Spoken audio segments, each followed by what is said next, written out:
It's a time for more packages from China. Let's go.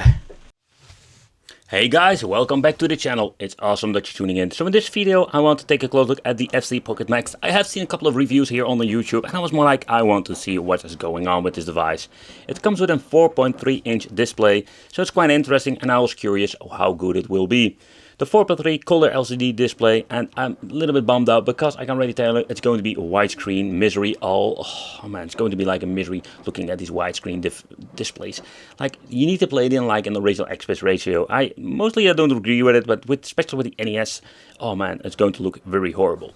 So what are you going to get? So let's take a close look in the inside. But what are we going to get inside the package? Not a lot. So we're going to get the cables, because this device has option for AV out. TV out, how you want to call it. Then we're going to get a micro USB. This is just for charging if this device has a built-in battery. And yeah, there is no way of adding new games. And last but not least, we're going to get the glossy mini toilet paper manual with some Captain Obvious moments like how to power on, start the game, and yeah, reset it, stuff like that. But overall, not a lot of good explanation. Yep, nothing to do with that. But let's take a close look with the handheld itself.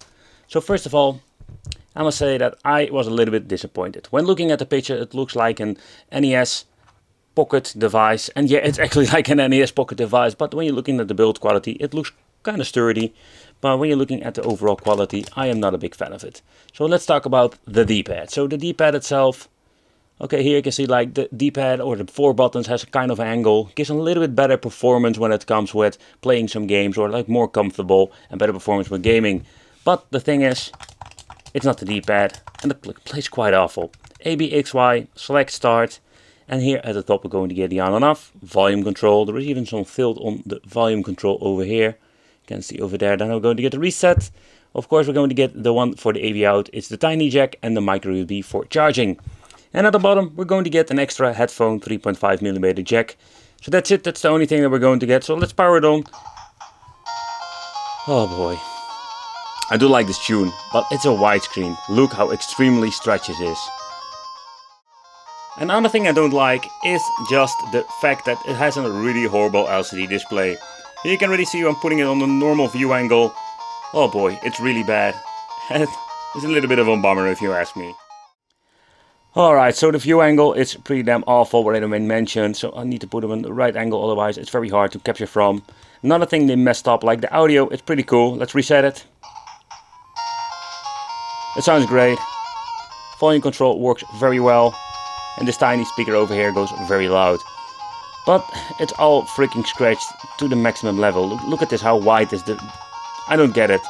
Don't get why you're just using a 4:3 aspect ratio display, or just put it back in the original aspect ratio with some software. So the list, 228 games. It's a mix of homebrew, a lot of crappy stuff. I have seen some familiar naughty games. But overall, this is what you're going to get with this.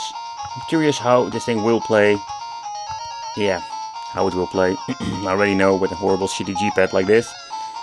But let's take a close look at some games, just see how the emulation of the NES part is. Oh boy, it's really hard to capture, so let's turn the lights off because it's like a freaking nightmare. Okay, so the first game is Plants vs. Zombies. And I think I need to start charging the device itself because it's dimming the LCD screen. But I do like this game, it's really a lot of fun. And for a homebrew game, it's pretty cool in my opinion. But the sound is really annoying. Ugh. Okay, I can already say that the sound itself is not like it should be. It sounds a little bit slow, so I'm guessing they're using PAL games.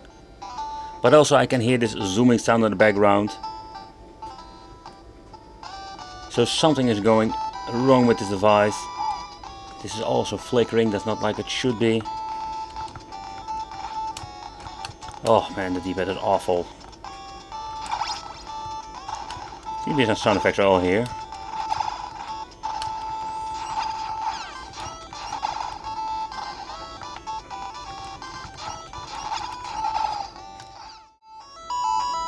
Okay, so I don't know what kind of game they converted into this, but it looks weird. The character itself looks like Chris Bandicoot, but I would not be surprised that this was like a Tasmanian Devil game that they converted into this weird piece of an homebrew game.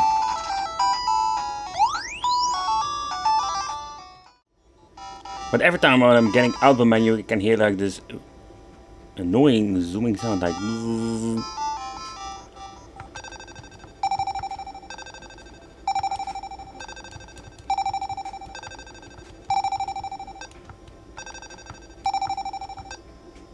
Now you can hear it.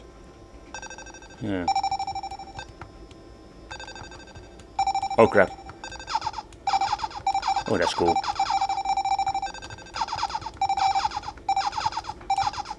Ah. Okay, what a weird game is this? They called us Pokemon Red. What the hell? I cannot put my finger on which game this originally is, but they converted again a game to something else.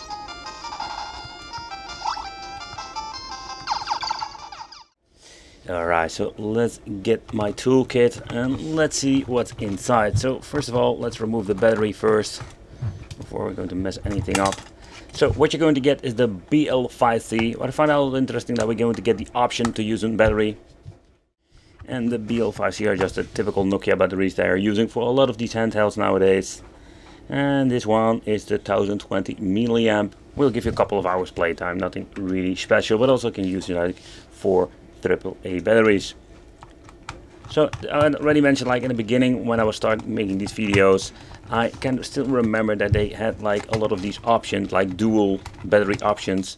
But after some time they left it and you can only use a BL5C or another weird battery.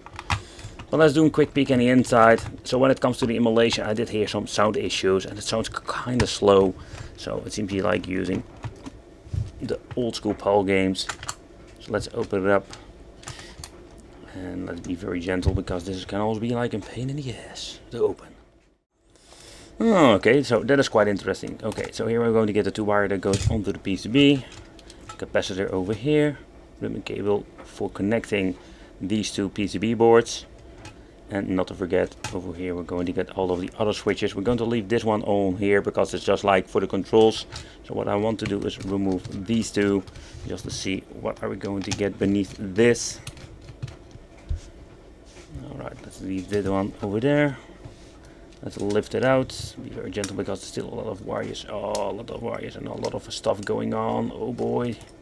Also the display itself is being connected over there. Oh man, what a cable nightmare. What a freaking cable nightmare.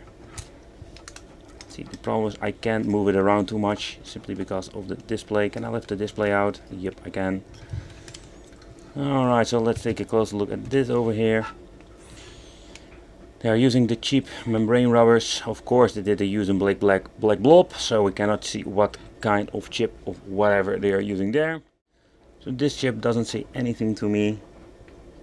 I would not be surprised this would be like a chip for storaging the files itself. That's it. Here we're going to get the on and off switch, volume control and the reset button. Yeah, it's a very basic system, so there is not a lot to see over here.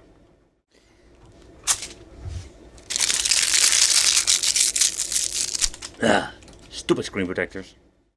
But if you think you have seen it all, so with the TV out function it works plug and play. I will give you an example. Turning it on, plug in the cable, but the weird thing is like when you plugging in the cable, it dims the LCD display on the handheld itself. But to make it even more weird, like look at this. So plugging it out, listen to the sound.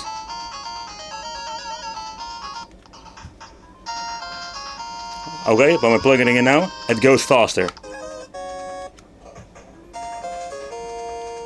You can clearly hear, like when I'm putting it on TV out mode, it speeds up. Okay, let's test that out with a game.